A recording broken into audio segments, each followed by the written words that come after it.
not politically correct. I mean, I know it should have happened in a bath. Salt rains from the Dead Sea, Enya playing, me loving my woman self. I know the story. Vaginas are beautiful. Our self-hatred is only the internalized repression and hatred of the patriarchal culture.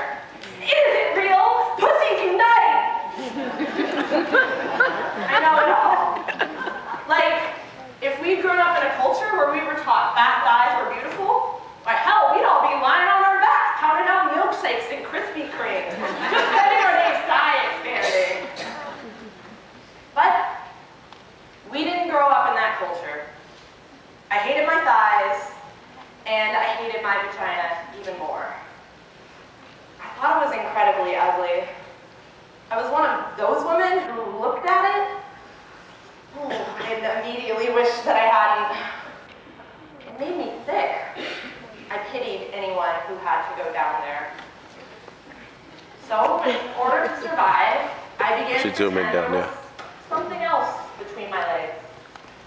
I imagined furniture, cozy futons with like cotton comforters, little velvet settees or leopard rugs, or pretty things, silk handkerchiefs, quilted pot holders, place settings. You know, I got so accustomed to this that I lost all memory of having a vagina. Whenever a man was inside me, I just pictured him inside a mink-lined muffler or a Chinese bowl. Then I met Bob. Bob was the most ordinary man I had ever met. He was thin and tall and nondescript. He wore khaki tan clothes. He didn't eat spicy foods or listen to Prince. He had no interest in sexy lingerie. In the summer, he spent time in the shade. He wasn't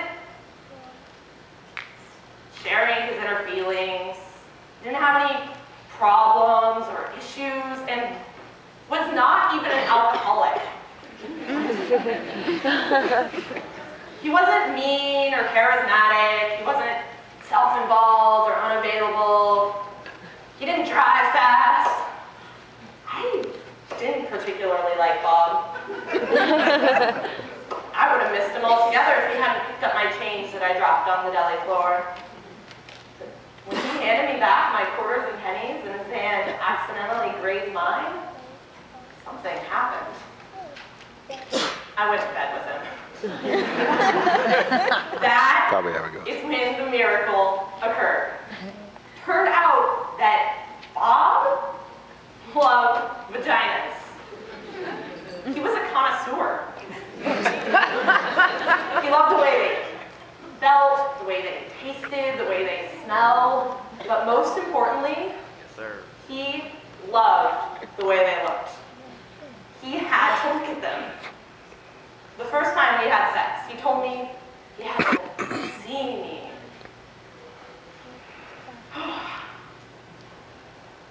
I'm right here, I said. No, you, he said. I have to see you. Turn on the light, I said, thinking he was some weirdo freaking out in the dark. He turned on the light.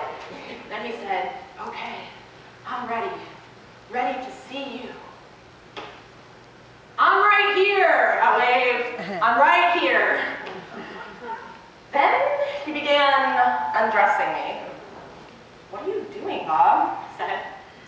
I need to see you, he said. No need, I said, just do it.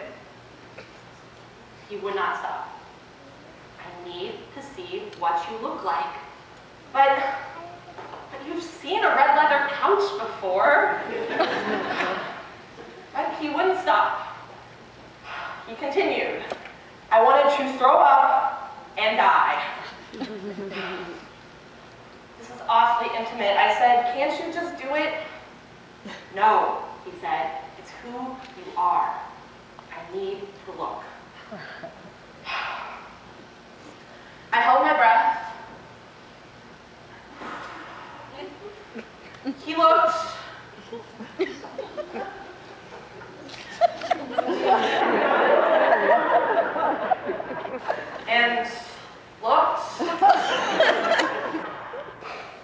He's investigating. Got kind of breathy and his face changed. He didn't look ordinary anymore. He looked like a hungry beast.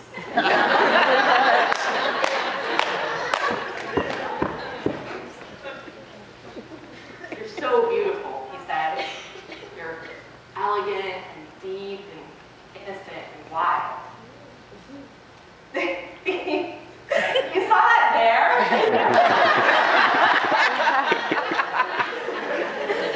It was like he read my palm. Oh, I saw that, he said, and more. Much, much more.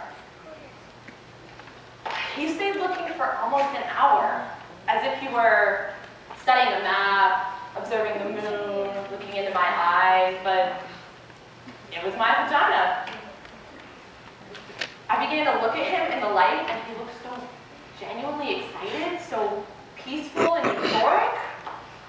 I began to get wet and turned on.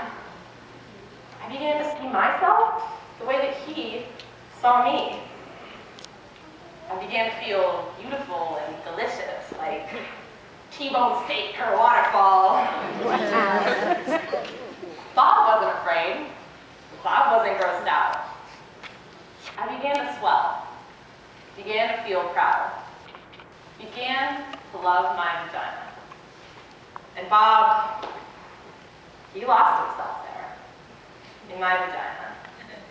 And we were gone.